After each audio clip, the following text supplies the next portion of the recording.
करीब 8 साल की लड़की थी और वो खेल रही थी।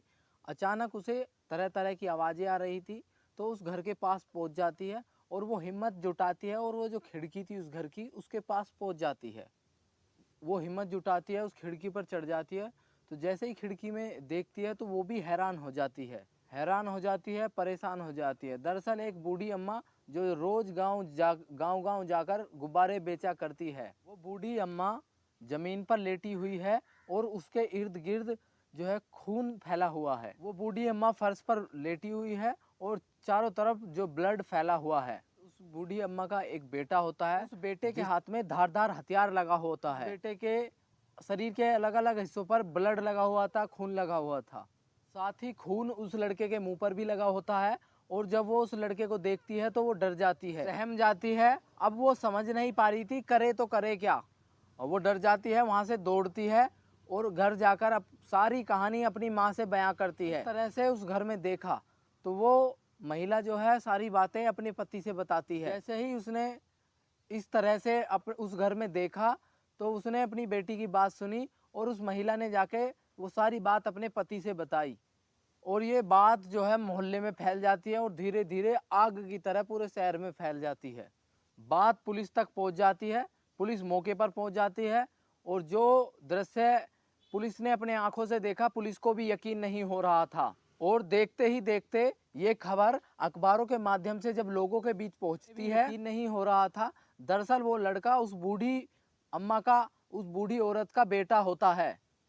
उस लड़के ने अपनी माँ का कत्ल किया और कत्ल करके शरीर के अलग अलग हिस्सों को निकाल कर उन्हें तवे पर भूनकर खा रहा था।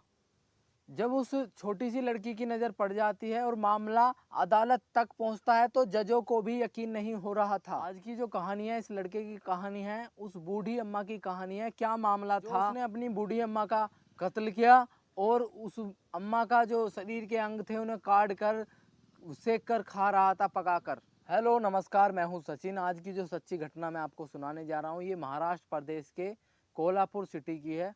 दरअसल वहाँ का एक मोहल्ला पड़ता है मकड़वाला वसाहत। मैं बात कर रहा हूँ 28 अगस्त 2017 की सुबह सुबह का वक्त हो रहा था और हर रोज सुबह को एक बूढ़ी औरत घर से निकलती थी। अपने ठेले पर कुछ कंघियाँ, कुछ गुब्बारे, कुछ इस तरीके का सामान वो बेचा करती थी। बच्चों को आकर्षित करने के लिए वो पहले से ही गुब्बारे तैयार करके ले जाया करती थी। जब सुबह के 10 बजते हैं तो 10 बजने के बाद वो बूढ़ी औरत अपने घर पर आती है, घर पे आती है और 10 बज जाते हैं तो वो खाना बनाने की तैयारी कर रही थी। उसका बेटा आता है, बेटे की उम्र 30 साल होती है और वो उसके जो बीवी बच्चे थे वो घर में कलेश होने की वजह से उसे छोड़ छाड़ कर चले गए थे। सिर्फ 2 ही सदस्य रहते थे, माँ और बेटा। माँ का नाम यल्लावा रामा कोरबी और बेटे का नाम सुनील रामा कोरबी। सुनील की जो उम्र है वो 30 साल होती है और जो महिला माँ की उम्र होती है वो 60 साल होती है। माँ गांव गांव जाकर जो सामान बेच बाच कर 10 बजे लौट कर आती है तो बेटा भी पीछे से आता है और माँ से कहता है कि माँ मुझे कुछ पैसे दे दो, मुझे शराब लानी है। माँ मना कर देती है। माँ बोलती है कि आज कुछ बिक्री नहीं हुई है, आज कुछ सामान नहीं बिका है, तो आज पैसे नहीं है, पैसे नहीं मिलेंगे आज। इसी बात को लेकर माँ और बेटे में बहुत देर तक कहासुनी हो जाती है। माँ कहती है कि अगर तुम्हें पैसे की इतनी ही ज़रूरत है तो घर से निकला करो और कमाया करो। पैसे कमाने के लिए बाहर जाओ, जो चाहो फिर तुम वो खरीद सकते हो, उसे तुम ऐसी बातें क्यों करते हो।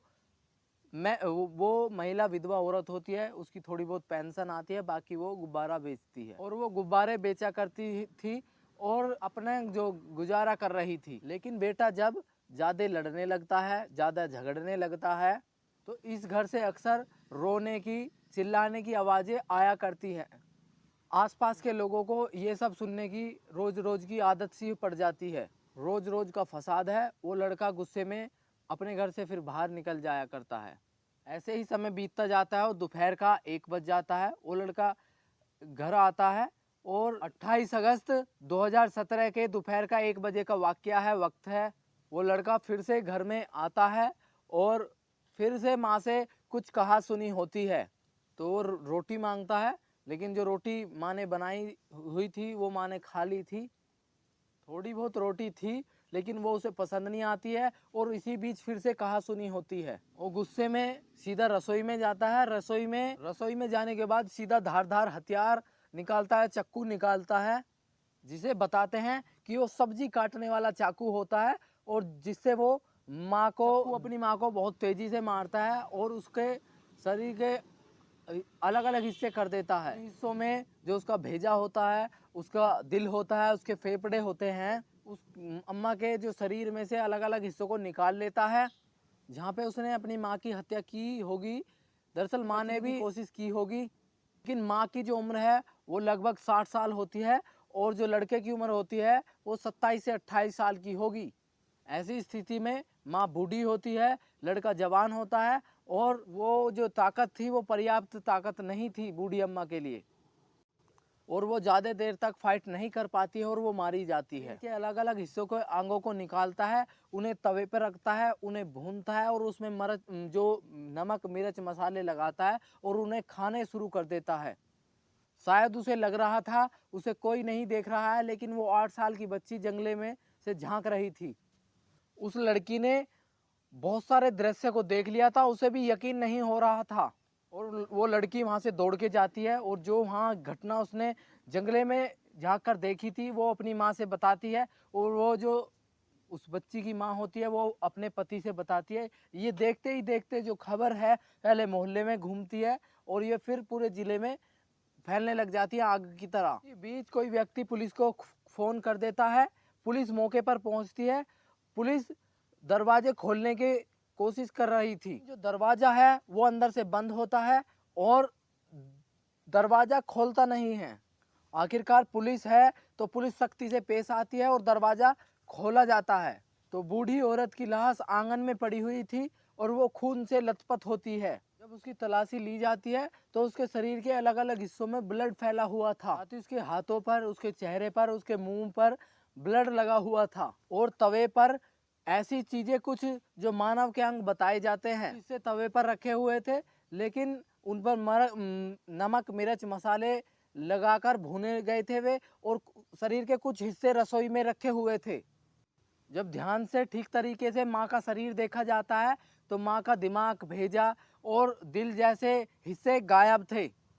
वो उस महिला के पसलियों को काट कर पकाने के चक्कर में था, लेकिन बात जो है मोहल्ले में पहुंच जाती है। लाश को हिरासत में लेती है और पोस्टमार्टम कराती है और साथ ही मुंह में जो उसने खाया चबाया था उसका भी सैंपल लिया जाता है कि वाकई इसने मानव अंग को खाने की कोशिश की है, इसलिए उसके मुंह का जो सैंपल था वो लिया गया था। सबका डीएनए टेस्ट कराया जाता है और जब डीएनए रिपोर्ट आती है तो किसी को भी यकीन नहीं हो रहा था। डीएनए सैंपल में मैच हो जाता है और आखिरकार कोई व्यक्ति इतना भयानक कदम कैसे उठा सकता है कि उसने अपनी माँ की हत्या की और माँ की हत्या करने के बाद उसके शरीर से अंग निकालकर खाने की भी कोशिश की। इस मामले को गंभीरता से लिया और उसकी चार्जशीट लगाई। ये मामला 3 साल 8 महीने 11 दिन बाद कोल्हापुर कोर्ट में पहुंचता है और अदालत 8 जुलाई 2021 को इस पर अपना फैसला सुनाती है। जजों के सामने जाता है तो दोनों तरफ के जो वकील थे वे जद्दोजहद कर रहे थे। अब वे दोनों वकील अपना अपना मत रख रहे थे, लेकिन जब अदालत ने अपना जो फैसला सुनाया उसे सजाए मौत की सज़ा सुनाई जाती है और जब तक इस व्यक्ति को फांसी के फंदे पर लटकाया जाए जब तक इसके प्राण ना निकल जाएं। लेकिन उसे अदालत में अपील करने का पूरा अधिकार है, वो अपील कर सकता है। लेकिन उस व्यक्ति ने देखा कि उसकी जान बच सकती है, उसकी सज़ा कम हो सकती है।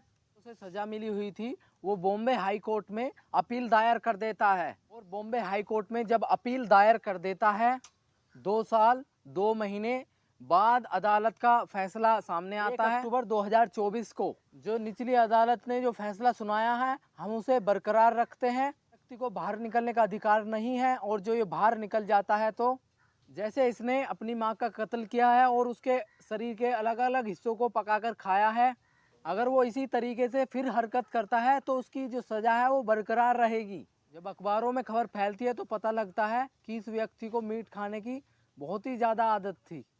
जैसे सुअरों का मीट, बिल्लियों का मीट, उनके शरीर के अलग अलग अंग खाया करता था। ये शराब पीने का आदी होता है और जो इसकी पत्नी होती है उनसे अक्सर इनका झगड़ा रहता था। पत्नी ने सोचा कि इससे अच्छा है कि रोज रोज के कलेश से अपने बच्चों को लेकर इसे छोड़ छाड़ कर चली जाए।